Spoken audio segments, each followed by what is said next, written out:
বাচ্চা হাতি, সবার পায়ে শিকল লাগানো আছে। কি লাগানো আছে? শিকল লাগানো আছে।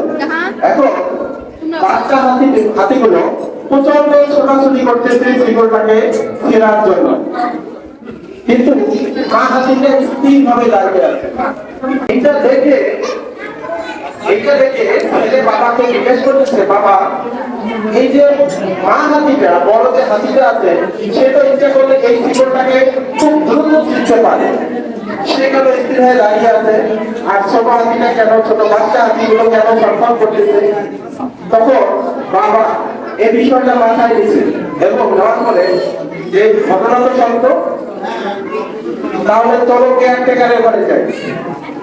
যেমন কথা তেমন কাজ, কেয়ারটেকারের ঘরে গেল, গিয়ে জিজ্ঞেস করলো, আচ্ছা এই যে এই ঘটনাটা যে এরকম যে বাচ্চা হাতিগুলো ছোটাছুটি করতেছে কিন্তু মা হাতিটা দাঁড়িয়ে আছে কেন?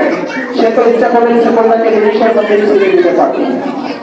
তখন কেয়ারটেকার বললো যে আসলে যখন এই মা হাতিটা বাচ্চা ছিল, ছোট ছিল, তখন এই পায়ে একটা শিকল বাঁধানো ছিল, তখন সে প্রচন্ড ছোটাছুটি করতো এই শিকলটাকে ছেড়ার জন্য, কিন্তু একটা সময় তখন যে চেষ্টা করতে করতে পারেনি, তখন তার মাথার মধ্যে সেট হয়ে গেছে যে এটা তার কাজ না, সেটা চেষ্টা করলেও পাবে না।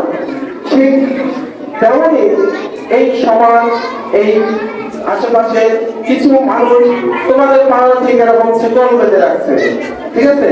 এই সমাজ তোমাদের পায়ে শিকল রেখেছে, এই শিকলকে তোমাদেরকে শিখতে হবে।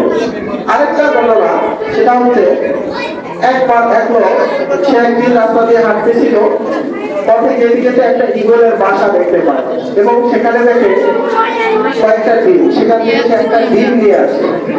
একটা ডিম দিয়ে এসে কি করে, তার বাড়িতে মুরগিকে ঢোকায় দিতে। একটু কথা কম বলো। তখন কি করে মুরগি, কি করে মুরগি ঠিক তা দিয়ে বাচ্চা বাইর করে, মুরগির সঙ্গে ঈগল পাখির বাচ্চাটাও হাঁটাচলা করে, মাটি দিয়ে হাঁটাচলা করে এবং সে আস্তে আস্তে বড় হতে লাগে। এমন সময় তার মাথার উপর দিয়ে দেখেছে কিছু ঈগলের বাচ্চা ছোটাছুটি করতেছে, আকাশ দিয়ে উড়ে যাচ্ছে। তখন সেই ঈগলের বাচ্চাটা ওই বাকি মুরগির বাচ্চাটাকে বলে, আচ্ছা আমরা কি উঠতে পারি না, আমরা কি উঠতে পারি না? তখন মুরগির বাচ্চা বলে, না না, এটা তো আমাদের কাজ না, আমরা কেন উঠবো আকাশে, আমাদের কাজ হচ্ছে মাটিতে হাঁটা চলা করা। ঈগলের বাচ্চাটা একদিন হাঁটতে হাঁটতে হাঁটতে ওই ঈগলের বাসায় চলে যায়, গিয়ে দেখে তার যে ভাইরা, তার যে বোনেরা তার আকাশে উঠতেছে এবং তাকে বলতেছে, তুমি নিচে কেন, ওঠো আমার সঙ্গে ওঠো, আকাশে ওঠো। না না না, ঈগলের বাচ্চা বলছে, না না, এটা তো আমার কাজ না, আমার কাজ কি হাঁটা চলা করা, আমার কাজ হচ্ছে নিচে, ওরা আমার কাজ না। তখন না, তখন এইগুলো বাচ্চাগুলো বলতেছে, না না তুমি চেষ্টা করো, ওরাই করতে পারবা, তুমি ওঠো। তখন সে কিন্তু চেষ্টা করে কিছুই সে কিন্তু আকাশে উঠতে পারলো। সে উঠতে উঠতে আবার নবীন চাচা এসে বললো, তোমরা এতদিন আমাদেরকে ধোকা দিয়েছো, এতদিন কি দিয়েছো, ধোকা দিয়েছো। আমার কাজ কি, আমার কাজ হচ্ছে ওরা, আমার কাজ মাটি দিয়ে না, আমার কাজ উপরে ওরা। ঠিক এরকম আশেপাশের সমাজে কিছু মানুষ তোমাদেরকে চাবে না আগামীতে তোমরা প্রধানমন্ত্রী হও, আগামীতে তোমরা দেশ চালাও, আগামীতে তোমরা সুশাসন করো, আগামীতে তোমরা ভালো মানুষ হও।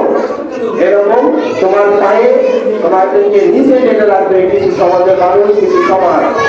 এইগুলো থেকে তোমরা যতদিন পর্যন্ত না বেরিয়ে আসতে পারবা, ততদিন পর্যন্ত তোমরা কি করতে পারবে না, তোমরা উপরে উঠতে পারবে না। প্রিয় শিক্ষার্থীরা, ধন্যবাদ মনোযোগ সহকারে এই কথাগুলো শোনার জন্য। কিছু কথা কখনো হয় না পুরনো, আজ শুনবো তেমনই কিছু না বলা কথা। কাহিনীর পাতা থেকে উঠে আসুন